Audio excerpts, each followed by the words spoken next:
vous êtes donc le maire d'une petite commune du sud de Lyon, qui s'appelle Passilly. Ça se trouve à peu près entre Noyères-sur-Serein et le château d'Ancey-le-Franc, pas très loin de Vézelay. Oui. Sur votre commune et durant votre mandat, 10 éoliennes ont été implantées sur votre territoire. Est-ce que vous pouvez nous dire comment les choses se sont passées avec le porteur de projet? Tout d'abord, nous n'avons que 5 éoliennes sur la commune de Passilly. C'était un projet mixte entre Moulins-en-Thénermois, Passilly et après Sancy. Mais Sancy, l'éolienne ne s'est pas faite. Donc voilà, donc il y en a 5 sur Passilly et donc 5 sur Moulins-en-Thénermois. Voilà. Donc c'est un parc qui actuellement, ça fait 6 années qu'il est en fonctionnement. Donc on peut avoir maintenant un retour, on va dire, assez juste et efficace de l'impact de ces éoliennes sur notre environnement et notre biotope.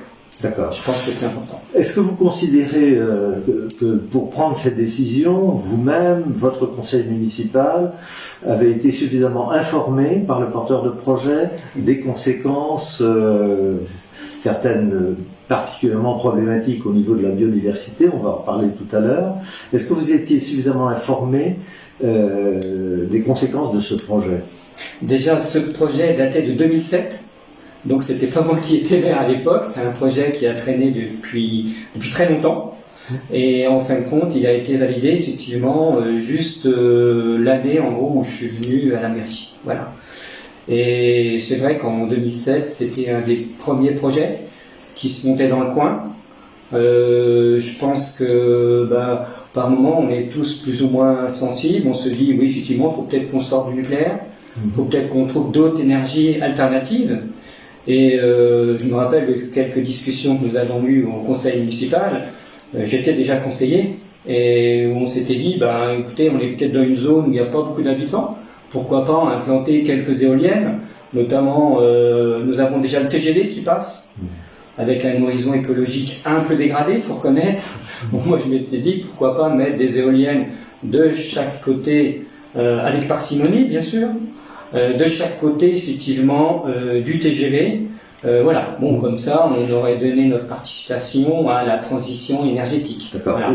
Il y a aussi les retombées financières pour les communes. Pour les communes, bien sûr, il faut bien dire que qui sont modestes. Et voilà, exactement, c'est très important ce que vous dites aussi, parce que il y a beaucoup de communes, malheureusement, les dotations de l'État ont énormément baissé. Et on se rend compte que certaines communes n'ont plus les moyens de faire face à tout ce qu'elles ont comme frais, comme dépenses. Et effectivement, cette manne financière de par les éoliennes est importante pour les budgets communaux. Voilà. Alors, je voudrais...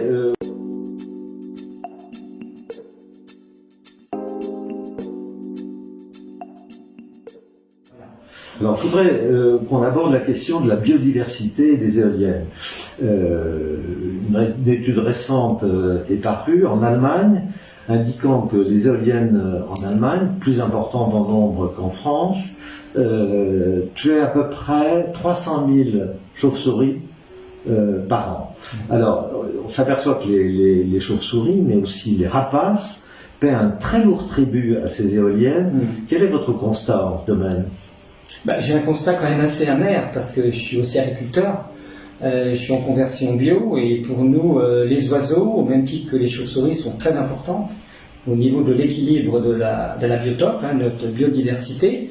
Et effectivement, là sur la commune de Passilly et notamment Moulins-en-Thénermois, nous avons un des parcs qui tue le plus en proportion du nombre d'éoliennes, qui tue 14% des villons noirs qui sont tués en France par les éoliennes.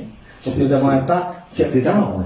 C'est énorme, ouais. énorme, et on se l'explique pas trop.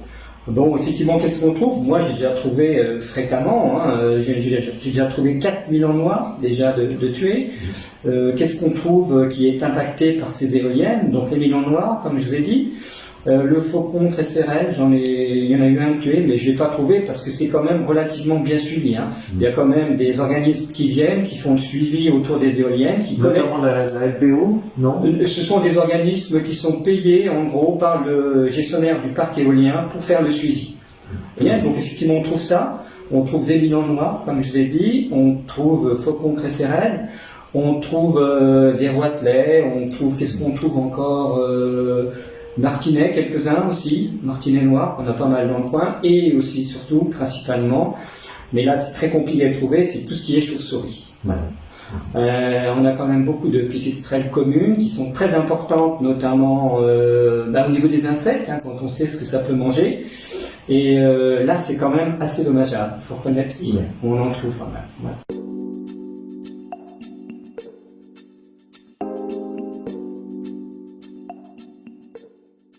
Et ce constat que vous faites aujourd'hui, c'est quelque chose qui a été pris en compte au moment de votre décision, de ce choix. Vous aviez conscience de l'impact sur les rapaces, sur les oiseaux, sur les chauves-souris? Il y a une tolérance, a priori, en France, sur le dégât, notamment des éoliennes vis-à-vis des oiseaux. Et il est clair que notre parc, il explose quasiment ces critères. Alors pourquoi, je ne sais pas. Est-ce que dans les autres cas, il y a moins de suivi? Je ne sais pas du tout, je me pose des questions. Mais forcément, c'est vrai, comme vous dites, même au même titre, je cours beaucoup, je fais la course à pied, je longe fréquemment le TGV, et il arrive effectivement que le TGV percute aussi des oiseaux. Voilà, au même titre que les voitures, que tout. Mais je pensais honnêtement pas que c'était aussi important. Bon, c'est certain que les promoteurs éoliens savent qu'il y a des dégâts, mais peut-être que c'est minimisé, je sais pas. J'avoue que je sais pas. Voilà. Et c'est un choix de création d'un parc éolien, compte tenu de tout cela, que vous regrettez ou comment? Ce serait à faire en tout cas sur ce que je pouvais décider. C'est-à-dire sur mes parcelles, ce serait non. C'est clair que non, je veux plus. Non, c'est fini. Non, c'est trop dommageable. C'est pareil, il y a une chose, sans faire de mauvais jeu de mots, mais que je passerai sous silence, c'est le bruit des nuisances éoliennes. Nous avons un parc quand même qui est particulièrement bruyant. Parce que des éoliennes, il y en a tout type, et je crois honnêtement qu'on a des éoliennes qui sont particulièrement bruyantes. Et voilà. Vous avez des remontées de votre population? Bien sûr. Des Il y a un suivi quand même qui est relativement bien fait, on va dire, à ce niveau-là, et dès qu'il y a des problèmes, on le signale. Bon, il y a des problèmes avec le gestionnaire du parc aussi, c'est un peu compliqué, mais qui fait ce qu'il peut, hein, mais le soldat, il fait ce qu'il peut. Mais malheureusement, au même titre que vous avez des Rolls, vous avez des 2 chevaux, et je pense malheureusement qu'on a la 2 chevaux des éoliennes et non pas la Rolls. Voilà. D'accord.